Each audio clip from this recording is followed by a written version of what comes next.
Bunge limeingia katika hali ya vicheko baada ya spika wa bunge Azan Zungu kutajwa kimakosa kwenye mitandao ya kijamii akifanya utani wa ghafla uliohusisha familia ya waziri wa maji Juma Aweso, ambapo aligusia kwa ucheshi kuhusu wake wawili wa waziri huyo wakati wa mjadala wa kawaida bungeni.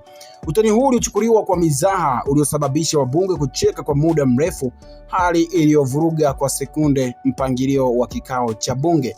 Miongoni mwa walionekana kufurahia zaidi ni Rais wa Kenya William Ruto aliyekuwepo kama mgeni rasmi, ambaye alishindwa kujizuia na kicheko kutokana na utani huo uliovuka mipaka ya kawaida ya mijadala ya bunge. Baada ya tukio hilo, spika aliendelea na shughuli za bunge huku akisisitiza umuhimu wa nidhamu, lakini hali ya vicheko iliendelea kusikika kwa muda mrefu. Wewe kuja kututulia sisi, hii ni bahati na ni heshima kubwa sana. Sasa leo tuna bajeti ya maji na waziri wa maji ana wake wawili.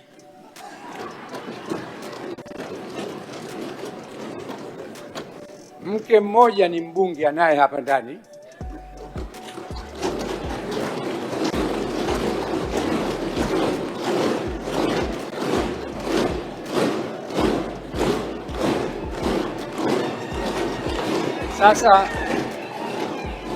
sasa Mheshimiwa Rais, mke mwingine sio mbunge, lakini hakubali, anakuja na kaa juu pale.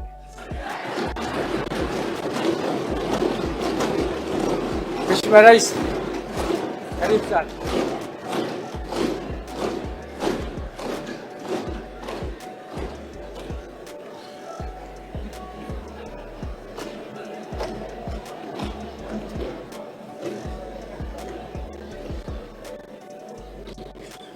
Mheshimiwa Musa Azan Zungu, Spika wa Bunge la Jumuiya ya Muungano wa Tanzania.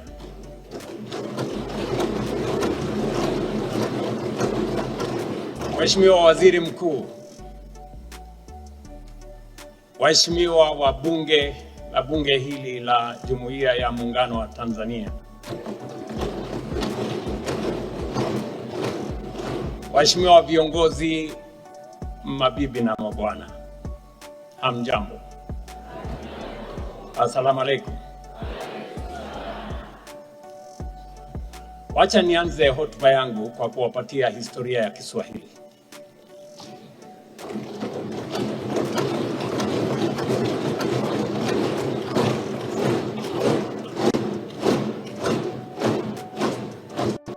Nilipata